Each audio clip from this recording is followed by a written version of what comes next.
pour remettre le prix de la presse écrite, je vais demander à Jean-Léonce Dupont de revenir sur scène, Monsieur le Président. Monsieur le questeur, j'ai le droit de vous appeler comme ça?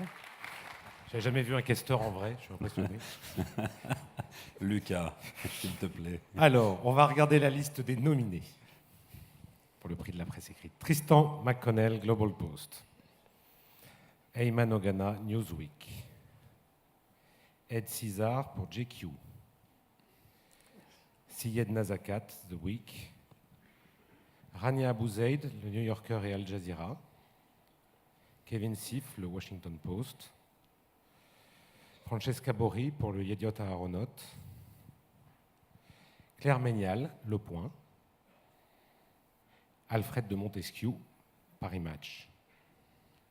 Anthony Lloyd, The Times. Alors, le troisième prix revient à Francesca Borri pour le Yediot Aharonot. Deuxième prix, Kevin Sif du Washington Post. Et Jean-Léonce, quel est le nom du gagnant? Le trophée presse écrite prix du Conseil général du Calvados est attribué à Anthony Lloyd, The Times. Bravo. Anthony n'a pas pu venir ce soir. J'ai demandé à l'un de ses amis et collègues, Adrien Jaulme, journaliste au Figaro, et qui a pu parler à Anthony aujourd'hui. Donc Adrien arrive.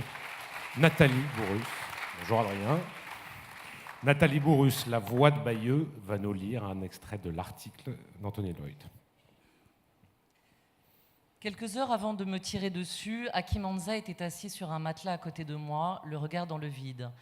Il était resté éveillé toute la nuit et quand je lui ai demandé pourquoi il ne pouvait pas dormir, il a fait tournoyer sa main près de sa tempe.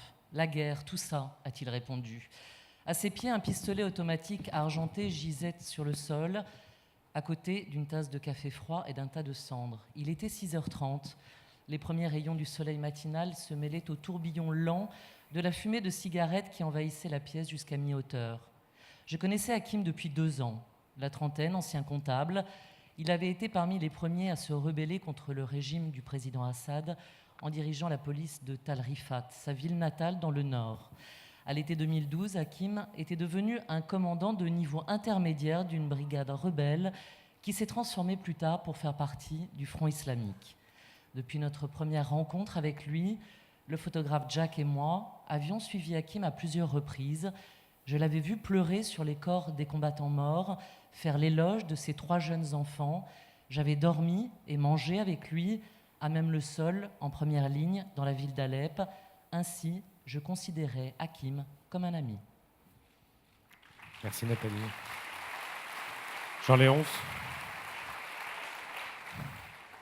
Eh bien, je suis évidemment très heureux au nom du Conseil général du Calvados, avec tous mes collègues ici présents, de remettre ce prix. J'ai souvent l'habitude de dire que la presse écrite, c'est en réalité le temps de la réflexion, de la compréhension. Et à l'époque de la fascination pour l'image, eh bien, je crois qu'elle reste fondamentale pour cette compréhension.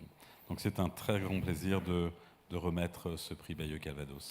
Adrien Jaulme, qui donc le remettra à Anthony Lloyd. Et Adrien, vous avez pu parler à Anthony aujourd'hui?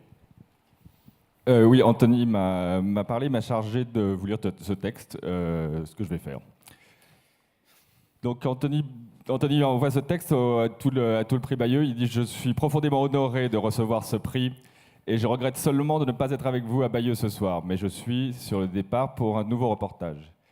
Je dois des remerciements à beaucoup de gens, et en particulier à Mahmoud, mon fixeur syrien, et Jack Hill, mon photographe. Tous les deux se sont battus courageusement pour que nous puissions échapper à la captivité. Et cette journée-là a été une journée violente et désespérée, et nous sommes devenus des hommes violents et désespérés. Nous étions certains que nous connaissions avec certitude notre sort en tant qu'otages britanniques si nous ne parvenions pas à nous échapper. Je considère qu'avoir reçu 2 balles et d'avoir été roué de coups est un prix peu élevé à avoir payé pour ma liberté. Ma joie de remporter ce prix est aussi assombrie, cependant, par le sort de nos amis et nos collègues assassinés en Syrie, James Foley et Steven Sotloff. Je sais aussi qu'un autre journaliste britannique, John Cantley, est toujours otage aux mains de l'État islamique en Irak et au Levant, et il n'est pas le seul. Nous devrions tous être fiers de ces hommes-là. La question des otages est un sujet très complexe et très chargé émotionnellement, et particulièrement en tant que Britannique ou Américain. Mais je voudrais aussi dire à quel point je suis heureux que les reporters français, espagnols et danois qui ont été pris en otage aient eu la chance d'être libérés. Mes pensées vont aussi vers ceux qui sont libres aujourd'hui, parce que je ne peux qu'imaginer ce qu'ils ressentent pour les otages qu'ils ont dû laisser derrière eux après avoir partagé ensemble tant d'épreuves. Je pense donc à beaucoup de gens aujourd'hui, mais je suis aussi plein de gratitude. Merci encore à vous tous, Anthony. Merci. Adrien remettra donc le trophée à Anthony Lloyd. Merci Jean Léonce, merci Adrien.